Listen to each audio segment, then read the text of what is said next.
Le gouvernement français a-t-il accouché d'un nouveau scandale? Le Rivotril, sous forme injectable, est mis en cause suite à la publication d'un nouveau décret paru au journal officiel le 29 mars dernier et passé presque inaperçu. En d'autres termes, le Rivotril, un antiépileptique à la base, peut être prescrit à tout patient atteint du coronavirus, en difficulté respiratoire, soins palliatifs et ne pouvant être admis en réanimation. Tout médecin est susceptible de prescrire ce traitement, entièrement pris en charge par l'assurance maladie. Le problème est le suivant, les effets indésirables sont particulièrement accrus chez les personnes âgées, dont une, irréversible, l'arrêt respiratoire. L'injection intraveineuse entraîne cet arrêt respiratoire complet en douceur, c'est-à-dire la mort du patient. Une nouvelle affaire qui suscite déjà de vives polémiques et émotions. Ce décret a été signé par la main du Premier ministre ainsi que celle du ministre de la Santé. L'intensité de l'épidémie du coronavirus place certains soignants face à des patients dont l'état peut s'aggraver brusquement, conduisant à une fin de vie très rapide. Les professionnels des soins palliatifs se mobilisent pour former leurs collègues. Plusieurs médecins sont déjà montés au créneau, comme le docteur Simoni. Les soins palliatifs ont pour mission d'améliorer la qualité de vie des patients atteints d'une maladie évolutive grave ou mettant en jeu le pronostic vital ou en phase avancée et terminale.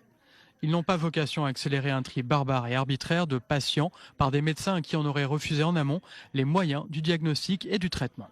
En ces temps où les services de réanimation sont surchargés, le débat fait rage.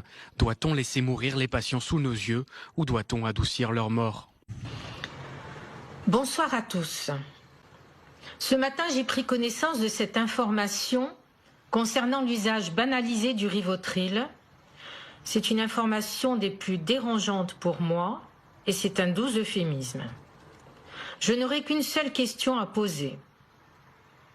Comment se fait-il que certains gouvernants français aient réussi si vite à donner aux médecins généralistes de ville l'autorisation officielle de pouvoir prescrire la mort sûre avec le Rivotril, alors que, parallèlement, et depuis le temps, ils persistent à interdire à ces mêmes médecins de ville de pouvoir prescrire la vie, quand bien même elle serait hypothétique, grâce à la quinine, qui est une molécule connue et vieille comme le monde.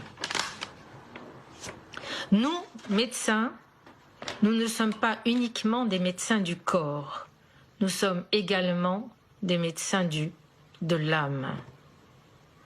Ne tombons pas dans le piège de ces gens-là qui, sous couvert de nous obliger à répondre dans l'urgence à des grandes questions existentielles, cherchent en fait à nous faire collaborer à leur froide arithmétique dépourvue d'âme et de cœur.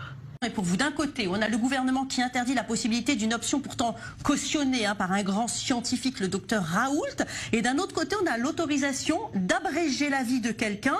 Est-ce que c'est une autorisation de tuer? Ma réaction, je persiste et je signe.